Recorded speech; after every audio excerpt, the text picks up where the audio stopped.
안녕하세요. 공인회계사 김용호입니다. 오늘은 이제 아쉽게도 꼭 세상 마지막 시간인데요. 마지막 주제는 개인 사업자와 법인 사업자의 차이에 대해서 다루도록 하겠습니다. 일단 개인적으로 사업을 시작하시는 분들이 바로 법인 설립을 하는 경우는 흔치 않고 대체로는 이제 개인 사업으로 시작하는 경우가 많을 것 같아요.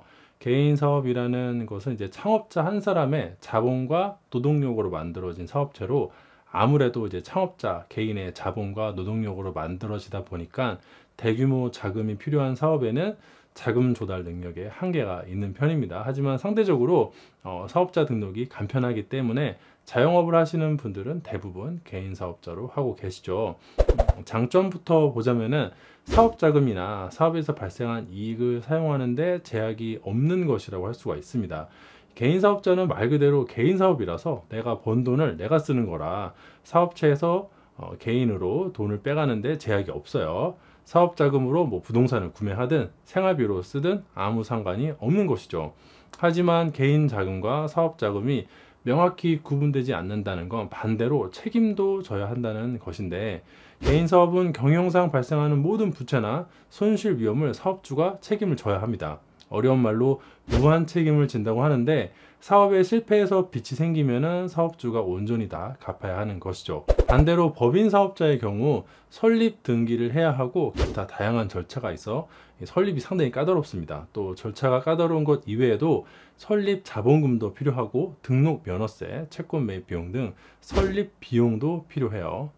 또 자금을 자기 마음대로 사용하지도 못하는데, 설사 주주가 한 명인 1인 주주라고 할지라도 법인은 주주와는 별개인 독자적인 경제 주체이므로 일단 자본금으로 들어간 돈과 기업 경영을 통해서 발생한 이익은 배당 같은 적법한 절차를 통해서 인출이 가능합니다. 즉 사업 자금을 내가 쓰고 싶으면은 주주총회에서 배당을 하거나 아니면은 뭐 주주가 돈을 가져가서 쓰는 경우 빌린 것으로 해가지고 적절한 이자를 기업에 다시 내야 하는 것이죠. 다만 이제 법인의 경우 대규모 자금을 조달할 수 있는 장점이 있으며, 법인 기업의 주주는 독립된 개체로 자유롭게 자금을 끌어다 쓸 수 없는 대신 책임도 출자한 자본의 한도 내에서만 지게 되므로 기업이 도산을 할 경우 내가 투자한 금액까지만 피해를 감수하면 되니까 피해도 최소화할 수 있죠. 이것도 이제 유식한 말로 유한 책임을 진다고 하네요. 세금 관련해서는 상당한 차이가 있는데, 먼저 개인 사업자의 경우에는 5월에 이제 종합소득세 신고를 해야 하고, 종합소득세는 제가 일전에 꼭 세상 시간에서 여러 번 다뤘던 것처럼 6%에서 45%의 8단계 누진세 구조를 가지고 있습니다. 그 중에서도 8,800만 원까지는 세율이 상당히 가파르게 올라가서 이 과표가 1억 가까이만 되더라도 최고 35%라는 높은 한계 세율을 부담해야 합니다. 반면에 법인의 경우에는 각 사업연도 종료 이후에 3개월 내에 법인세를 신고해야 하는데, 보통 12월 말 법인이 대부분이니까 대부분 3월 말까지 신고를 해야 하는 것이죠. 그리고 세율도 훨씬 낮은 편인데 2억 이하는 일괄적으로 10%, 2억 초과 200억 이하는 20%, 200억 초과 3천억 이하는 22%, 3천억 초과는 25%입니다. 사실 개인 사업이냐 법인 사업이냐 이제 고민하시는 입장에서는 과표가 뭐 200억, 3천억 될 일은 없고 대부분 이제 1억에서 2억 정도 구간에 고민하시는 경우가 많은데, 그 정도 고민하는 구간에서는 압도적으로 법인세가 세금 부담이 적습니다. 처음에야 세부담 차이가 크지 않지만 나중에 사업이 확장되고 나서 소득세가 크게는 뭐 2배 이상 차이가 나는 경우도 있다 보니까 법인으로 전환하거나 법인을 따로 내거나 하는 경우가 많습니다. 다만 이때에도 단순히 세금만 고려할 것이 아니라 법인과 개인 사업자의 특성에 대해서 파악을 하고 전환을 해야겠죠. 전환을 하게 되면 더 이상 사업 자금을 내 마음대로 가져다 쓸 수가 없고, 뭐 대표자 급여로 받거나 배당을 받거나 해야 하는데, 근데 대표자 급여의 경우 개인 사업자는 자기 돈 자기가 가져가는 것이기 때문에 비용으로 인정받을 수가 없지만, 법인의 경우는 각각 독립된 개체이므로 당연히 비용으로 인정받을 수가 있어요. 만약에 법인의 소득이 1억 원 수준이었는데 법인이라면은 대표자 급여로 한 6천만 원 정도 지급된다면 과표가 4천만 원 밖에 되지 않겠죠? 물론 이제 대표자는 그 개인은 6천만 원에 대해서는 따로 근로소득세를 내야 하겠고요. 세금 안 내도 되는 건 아니에요. 그래서 쉽게 이게 유불리를 따지기가 어렵습니다. 종합적인 검토가 필요하고요. 스스로 판단하기 어렵다면 저희 같은 공인회계사의 도움을 받아보시기를 강력하게 권해드립니다.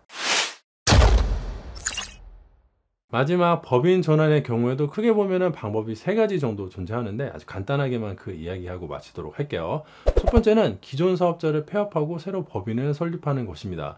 법인 설립과 개인 사업자 폐업 신고, 법인 사업자 등록 신청을 동시에 진행하는 것인데, 이 개인 사업자에게 부채가 많이 있다면 매우 어렵습니다. 따라서 자산과 부채가 큰 영향을 미치지 않는 경우에 시도할 수가 있겠죠.